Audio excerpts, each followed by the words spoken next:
नमस्कार, राधे राधे, जय श्री कृष्णा। मैं रोशनी त्रिपाठी स्वागत करती हूँ आप सबका अपने YouTube चैनल में। अगर आप हमारे चैनल पर नए हैं तो कृपया हमारे चैनल को सब्सक्राइब ज़रूर करें। कहानी का नाम है मन का भूत। आज की कहानी में पढ़िए कि सब समस्याओं की शुरुआत और उसका अंत केवल यह मन ही करता है, और संयम और अच्छे आचरण न किए जाएं तो यही मन दंड भी दिलवाता है। तो प्यारे, आप कहानी के माध्यम से ज़्यादा अच्छे से समझते तो आज की कहानी ही इसी मन पर है। सभी पढ़ें और एक शेयर ज़रूर करें। एक तांत्रिक ने एक बार एक भूत पकड़ लिया और उसे बेचने शहर चला गया। संयोगवश उसकी मुलाकात एक सेठ से हुई। सेठ ने उससे पूछा, भाई ये क्या है? उसने जवाब दिया कि यह एक भूत है, इसमें अपार बल है। कितना भी कठिन कार्य क्यों न हो, ये एक पल में निपटा देता है।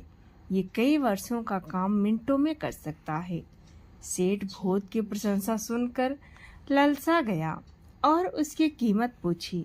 उस आदमी ने कहा, कीमत बस 500 रुपये है। कीमत सुनकर सेठ ने हैरानी से पूछा, बस 500 रुपये? उस आदमी ने कहा, सेठ जी, जहाँ इसके असंख्य गुण हैं वहाँ एक दोष भी है। अगर इसे काम न मिले तो मालिक को खाने दौड़ता है। सेठ ने विचार किया कि मेरे तो सैकड़ों व्यवसाय हैं, विलायत तक कारोबार है। ये भूत मर जाएगा पर काम खत्म न होगा। ये सोचकर उसने भूत खरीद लिया। मगर भूत तो भूत ही था। उसने अपना मुंह फैलाया और बोला, काम काम काम काम। सेठ भी तैयार था। उसने भूत को तुरंत 10 काम बता दिए, पर भूत उसके सोच से कहीं अधिक तेज था। इधर मुंह से काम निकलता, उधर पूरा होता। अब सेठ घबरा गया। संयोग से एक संत वहां आए। सेठ ने विनय पूर्वक उन्हें भूत की पूरी कहानी बताई। संत ने हंसकर कहा, अब जरा भी चिंता मत करो। एक काम करो, उस भूत से कहो कि एक लंबा बांस लाकर आपके आंगन में गाड़ दे। बस जब काम हो तो काम करवा लो, और कोई काम ना हो तो उसे कहें कि वो बांस पर चढ़ा और उतरा करे। तब आपके काम भी हो जाएंगे और आपको कोई परेशानी भी ना रहेगी। सेठ ने ऐसा ही किया और सुख से रहने लगा। ये मन ही वो भूत है। ये सदा कुछ न कुछ करता रहता है। एक पल भी खाली बिठाना चाहो तो खाने को दौड़ता है। श्वास ही बांस है। श्वास पर परमात्मा का सिमरन का अभ्यास ही बांस पर चढ़ना उतरना है। तो प्यारे भक्तों, आप भी ऐसा ही करें। जब आवश्यकता हो मन से काम ले लें। जब काम ना रहे तो हर श्वास में परमात्मा को याद करने लगो। फिर आप भी सर्व प्रकार के सुख और शांति के झूले में झूलने लगेंगे। अगली कहानी है स्त्री की सुगंध। स्त्री, जब भगवान ने स्त्री की रचना की तो उस शुक्रवार को वे देर रात तक काम करते रहे। तब एक देवदूत ने पूछा, इतना समय क्यों लग रहा है? भगवान बोले, उसे गढ़ने के लिए मुझे इतनी सारी शर्तें पूरी करनी पड़ती है। देखा है तुमने? उसे हर परिस्थिति में काम करना आना चाहिए। वो एक साथ कई बच्चों की देखभाल कर सके।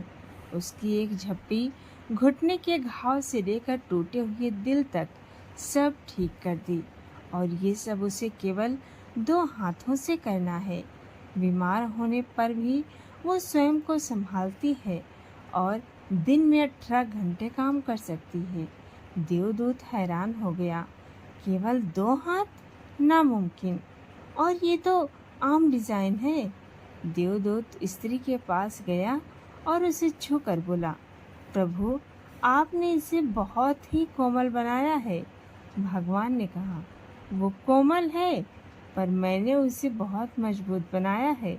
वो कितना सह सकती है और कितनी मुश्किलों को पार कर सकती है, तुम सोच भी नहीं सकते। देवदूत ने पूछा, क्या ये सोच सकती है? भगवान बोले, ये केवल सोचती ही नहीं तर्क लगाती है, निर्णय लेती है और बातचीत भी करती है। देवदूत ने उसके गाल को छुआ। प्रभु, यहाँ से कुछ टपक रहा है, आपने इस पर बहुत बोझ डाल दिया है। भगवान बोले, वो टपक नहीं रहा, वो आंसू है। वो किस लिए? देवदूत ने पूछा। भगवान ने कहा, आंसू उसके दुख, शंका, प्रेम, अकेलापन, दर्द और गर्व जताने का तरीका है। ये सुनकर देवदूत बहुत प्रभावित हुआ। प्रभु, आप सचमुच अद्भुत हैं। आपने हर चीज का ख्याल रखा है। वो सच में एक विलक्षण स्त्री है। भगवान बोले, हाँ, वो है। उसमें पुरुष को चकित कर देने की ताकत है। वो संकटों का सामना कर सकती है और भारी जिम्मेदारियां उठा सकती है। उसके पास खुशी, प्रेम और अपनी राय होती है। चिल्लाने का मन होने पर भी वो मुस्कुराती है, रोने का मन होने पर भी वो गाती है, खुशी में रोती है और डर लगने पर भी हंसती है। जिस बात पर उसे यकीन है उसके लिए लड़ती है। उसका प्रेम निस्वार्थ होता है। रिश्तेदार या मित्र के जाने पर उसका दिल टूटता है, पर फिर भी वो जीने की ताकत ढूंढ लेती है। देवदूत ने पूछा, तो क्या वो परिपूर्ण है? भगवान बोले, नहीं, उसमें केवल एक कमी है। वो अक्सर अपनी कीमत भूल जाती है। तो दोस्तों, ये थी 2 कहानियाँ। आपको कैसी लगी कमेंट में ज़रूर बताएं, और अच्छी लगी तो हमारे चैनल को सब्सक्राइब करना बिल्कुल भी न भूलें। तो बोलिए राधे राधे, जय श्री कृष्ण।